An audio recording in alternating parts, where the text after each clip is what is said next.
నమస్తే, welcome to reflection. నేను మీ అమోఘ్ దేశపతి. ఈ వీడియో మీకు నచ్చితే లైక్ చేయండి, షేర్ చేయండి, కామెంట్ల రూపంలో మీ అభిప్రాయాలను తప్పకుండా తెలియజేయండి. అట్ సేమ్ టైం మన ఛానల్కి మీ సపోర్ట్ చాలా చాలా చాలా అవసరం.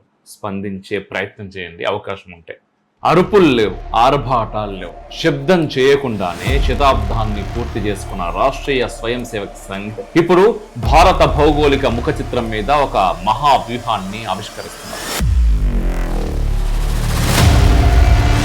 దేశవ్యాప్తంగా హిందూ కన్సాలిడేషన్ వేగాన్ని మునుపెన్నడూ లేని రీతిలో పెంచుతూ సరిహద్దు రాష్ట్రాల నుంచి దక్షిణాది తీరం వరకు, పల్లె ముంగిట నుంచి పట్టణ కూడళ్ల దాకా 1,00,000 హిందూ సమ్మేళనాలే లక్ష్యంగా కదులుతోంది. ఇది కేవలం సమావేశాల పరంపర మాత్రమే కాదు. ఉత్తరప్రదేశ్లోని బ్రజ్ ప్రావిన్స్ నుంచి పశ్చిమ బెంగాల్ తీరాల దాకా సంఘ్ పరివార్ రచిస్తున్నటువంటి ఒక అప్రహిత వ్యూహాత్మక యుద్ధ తంత్రం.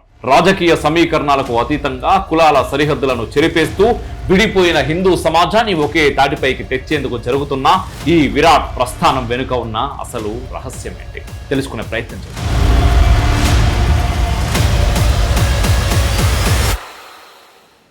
అవతలివాడు తొందరపడి మాట తులాలంటే నీవు నిదానంగా మాట్లాడాలి అనేది ప్రాచీన భారతీయ నానుడి. శతాబ్ద కాలంగా హిందుత్వ భావజాలానికి జీవనాడిలా కర్తవ్య దీక్ష చేస్తున్న రాష్ట్రీయ స్వయం సేవక్ సంఘ్ సైతం ఇదే తరహా గుంభన స్వభావంతో పనిచేస్తోంది. 100 ఏళ్ల ఆర్ఎస్ఎస్ చరిత్రలో మాట తులిన సందర్భాలు, దురుసు వైఖరి ప్రకటించినటువంటి దాఖలాలు దాదాపుగా లేవనే చెప్పాలి.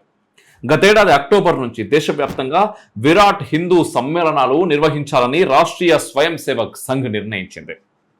2025 సెప్టెంబర్లో దేశ రాజధాని హస్తినలో 3 రోజుల పాటు జరిగిన ఆర్ఎస్ఎస్ వార్షిక సమావేశంలో భారీ వ్యూహ రచనకు శ్రీకారం చుట్టింది.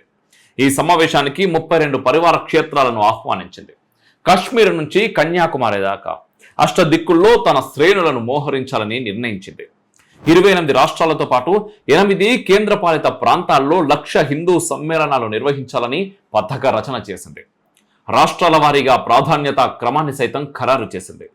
ప్రాంతీయ పార్టీలు ఇష్టరాజ్యంగా వ్యవహరిస్తున్న సరిహద్దు రాష్ట్రాలను, దక్షిణాది రాష్ట్రాలను మొదటి ప్రాధాన్యత క్రమంలో భాగం చేసింది. విరాట్ హిందూ సమ్మేళనాల నిర్వహణకు నిర్దిష్టమైన ప్రణాళికను రూపొందించింది. దేశవ్యాప్తంగా 59,000 పట్టణ నగర ప్రాంతాల్లో, 44,000 గ్రామీణ ప్రాంతాల్లో సమ్మేళనాలు నిర్వహించాలని, ఇందులో భాగంగా దేశంలోని 12 కోట్ల మంది హిందువులకు ఆర్ఎస్ఎస్ లక్ష్యాలు చెప్పాలని నిర్ణయించింది. దేశవ్యాప్తంగా ప్రతిరోజు 80,000 శాఖలను ఆర్ఎస్ఎస్ నిర్వహిస్తోంది. హిందూ బంధువులను ఏకం చేసే ఏకైక ఉద్దేశంతో పాటు దీర్ఘకాలిక వ్యూహం కూడా ఆర్ఎస్ఎస్ కు ఉందని హిందూ సమ్మేళనాల నిర్వహణ తీరు చూస్తే అర్థమవుతుంది. తూర్పున పశ్చిమ బెంగాల్, ఒడిస్సా, జార్ఖండ్ రాష్ట్రాల్లో విరాట్ హిందూ సమ్మేళనాలను యుద్ధ ప్రాతిపదికన చేపట్టాలని నిర్ణయించింది. ఆ తర్వాత ఉత్తరప్రదేశ్లో నిర్వహించేలా తన శ్రేణులను సమాయత్తం చేసింది. గతేడాది పశ్చిమ బెంగాల్ సుమారు 2,000 హిందూ సమ్మేళనాన్ని నిర్వహించింది. రాష్ట్ర శాసనసభ ఎన్నికలతో నిమిత్తం లేకుండా హిందూ ఐక్యతకు సరికొత్త వ్యూహాన్ని రచించింది. ఒడిస్సాలో 1,398 చోట్ల హిందూ సమ్మేళనాన్ని నిర్వహించింది. ఇందులో 73 యువ సమ్మేళనాలు, 227 సామాజిక సద్భావ సమావేశాలు ఏర్పాటు చేసింది. ఈ సమ్మేళనాలకు జనం ఐచ్ఛికంగా వేల సంఖ్యలో హాజరయ్యారు. జార్ఖండ్లోని హజారీబాగ్లో జరిగిన హిందూ సమ్మేళనంలో సుమారు 6,000 మంది హాజరయ్యారు. ఆర్ఎస్ఎస్ యూపీలో ఎంత పకడ్బందీగా విరాట్ హిందూ సమ్మేళనాన్ని నిర్వహించిందో చూస్తే ఆ సంస్థ దీర్ఘకాలిక లక్ష్యాలు, వ్యూహాలు అర్థమవుతాయి. ఉత్తరప్రదేశ్లోని బ్రజ్ ప్రావిన్స్ లో భారతీయ జనతా పార్టీ గత ఎన్నికల్లో ఆశించిన ఫలితాలు సాధించలేకపోయింది. సంస్థాగత బలమున్నా దాన్ని ఎన్నికల్లోకి తర్జుమా చేసుకోలేకపోయింది. దీంతో ఆర్ఎస్ఎస్ బ్రజ్ ప్రావిన్స్ పై దృష్టి సారించింది. ఈ ఏడాది జనవరి 15 నుంచి ఫిబ్రవరి 15 వరకు యుద్ధ ప్రాతిపదికన విరాట్ హిందూ సమ్మేళనాన్ని నిర్వహించింది. బ్రజ్ ప్రాంతంలోని 12 జిల్లాల్లో సుమారు 2,000 సమ్మేళనాలు నిర్వహించింది. బస్తీలు, మండల కేంద్రాలు, పట్టణ ప్రాంతాల్లో కలిపి 3,000 చోట్ల సమావేశాలు ఏర్పాటు చేసింది.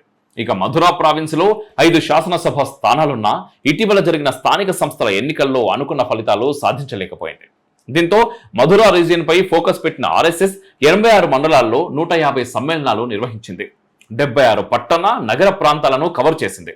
సామాజిక వర్గాల మధ్య విపరీతమైనటువంటి అంతరమున్న యూపీలో ఎలాంటి కుల ప్రస్తావన లేకుండా అన్ని వర్గాలను ఏకం చేస్తూ సమావేశాలు ఏర్పాటు చేసింది. యూపీ చరిత్రలో ఈ తరహా సమావేశాలు జరగడం ఇదే తొలిసారి అంటారు పరిశీలకులు. జమ్మూలోని దివాన్ మందిర్, రెహారీలో మహారాజా హరిసింగ్ సంస్మరణలో సమ్మేళనం జరిగింది. రిసాయ్, కామేశ్వర్ టెంపుల్, కిష్ట్వార్లో హిందూ సమ్మేళనాలు ఆర్ఎస్ఎస్ నిర్వహించింది. జమ్మూ వ్యాప్తంగా ఉన్న బస్తీల్లో సైతం విరాట్ హిందూ సమ్మేళనాలు జరిగాయి. దేశ రాజధాని ఢిల్లీలో జరిగిన హిందూ సమ్మేళనంలో సుమారు 5 లక్షల మంది పాల్గొన్నారు. విరాట్ హిందూ సమాజ్ పేరిట ఆర్ఎస్ఎస్ ఏర్పాటు చేసిన సంస్థకు కాంగ్రెస్ నేత డాక్టర్ కరణ్ సింగ్ నేతృత్వం వహించడం సంఘ వ్యూహాత్మక దృష్టికి అద్దం పడుతోంది. కేరళలో ఈ ఏడాది ఫిబ్రవరి మార్చి మధ్య కాలంలో సుమారు 1000 హిందూ సమ్మేళనాలు జరిగాయి. కర్ణాటకలో జనవరి 15 నుంచి ఫిబ్రవరి 15 మధ్య కాలంలో సుమారు 3000 హిందూ సమ్మేళనాలు జరిగాయి. బీహార్లోని అరారియా, మోతెహరిలో భారీ ఎత్తున సమ్మేళనాలు జరుగుతున్నాయి. ఈశాన్య భారతంలోని నాగాలాండ్లోని దిమాపూర్లో జరిగిన సమ్మేళనంలో సుమారు 4400 మంది హాజరయ్యారు. అస్సాంలో 1500 సమ్మేళనాలు ఆర్ఎస్ఎస్ ఆర్గనైజ్ చేసింది. కుకీ, మైతేయుల మధ్య అల్లర్లతో అట్టుడుకుతున్నటువంటి మణిపూర్లో సైతం భారీ ఎత్తున హిందూ సమ్మేళనాలు ఏర్పాటు చేసింది. మిజోరాంలో జరిగిన హిందూ సమ్మేళనంలో సుమారు 600 మంది హాజరయ్యారు. విరాట్ హిందూ సమ్మేళనాలను ఆర్ఎస్ఎస్ కొత్తగా నిర్వహించడం లేదు. దశాబ్దాల క్రితమే వీటి ప్రాధాన్యతను గుర్తించిన సంఘ అధినాయకత్వం అత్యవసర సమావేశాల్లో డెమోగ్రఫీ ప్రమాదకరంగా మారినప్పుడు హిందూ సమ్మేళనాలు నిర్వహిస్తూ వస్తోంది. 1960లో తొలిసారి ఆర్ఎస్ఎస్ ఆర్గనైజర్స్ హిందూ సమ్మేళనాలకు శ్రీకారం చుట్టారు. యూపీలోని ప్రయాగ్రాజ్లో కుంభమేళా సందర్భంగా 1964లో ప్రపంచ హిందూ మహాసభ జరిగింది. సరిగ్గా ఇదే సమయంలో గురూజీ గోల్వాల్కర్, ఎస్ఎస్ ఆప్టేల చొరవతో విశ్వ హిందూ పరిషత్ ఆవిర్భవించింది. విహెచ్పి ఏర్పడిన నేపథ్యంలో దేశవ్యాప్తంగా హిందూ సమ్మేళనాలు జరిగాయి. తిరిగి 1979లో జరిగిన కుంభమేళా సందర్భంగా ప్రయాగ్రాజ్లో మరోసారి ప్రపంచ హిందూ మహాసభ జరిగింది. ఈ సభ జరిగిన కొన్నాళ్లకే తమిళనాడులోని మీనాక్షిపురంలో భారీ మత మార్పిడి జరిగింది. తమిళనాడులోని మీనాక్షిపురం ఇస్లాం మత మార్పిడికి ప్రసిద్ధి చెందింది. 1981లో వందలాది మంది దళితులు ఇస్లాంను స్వీకరించారు. మీనాక్షిపురం మత మార్పిళ్లను దృష్టిలో ఉంచుకొని అక్కడ కూడా ఆర్ఎస్ఎస్ హిందూ సమ్మేళనాన్ని నిర్వహించింది. గతంలో జరిగిన హిందూ సమ్మేళనాలకు ప్రస్తుతం జరుగుతున్న వాటికి గుణాత్మకమైనటువంటి మార్పు ఉన్నది. గతంలో జరిగినవి మార్గ నిర్దేశనం, హిందూ సమాజ ఐక్యతలను ఉద్దేశించినవి. ప్రస్తుతం జరుగుతున్నవి విస్తరణ వ్యూహంలో భాగంగా జరుగుతూ ఉన్నాయి. ఆర్ఎస్ఎస్ విస్తరణ అంతిమంగా రాజకీయ అధికార స్థిరత్వాన్ని ఖాయం చేస్తోంది.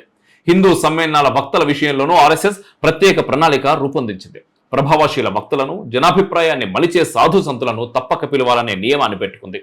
మొత్తంగా ఆర్ఎస్ఎస్ దేశవ్యాప్తంగా నిర్వహిస్తున్నటువంటి హిందూ సమ్మేళనాలు రాబోయే రోజుల్లో హిందూ కన్సాలిడేషన్ ను మరింత వేగవంతం చేస్తాయనడంలో ఎటువంటి సందేహం లేదు. యుద్ధం లేకుండానే గెలవడం, శబ్దం చేయకుండానే చరిత్ర సృష్టించడం సంఘ్ శైలి. విరాట్ హిందూ సమ్మేళనాల పేరుతో ఆర్ఎస్ఎస్ తలపెట్టిన ఈ క్రతువు భారతదేశ అష్టదిక్కులను మేల్కొల్పుతోంది. రాజకీయాలకు అతీతంగా ఐక్యతే పరమావధిగా సాగుతున్నటువంటి ఈ మహాప్రయాణం ఎక్కడికి దారితీస్తుంది? హిందూ సమాజం ఈ పిలుపునకు ఎలా స్పందిస్తుంది? శతాబ్ది వేల సంఘ్ రచిస్తున్నటువంటి ఈ వ్యూహమే రేపటి భారతానికి దిక్సూచి కాబోతోంది. వేచి చూద్దాం.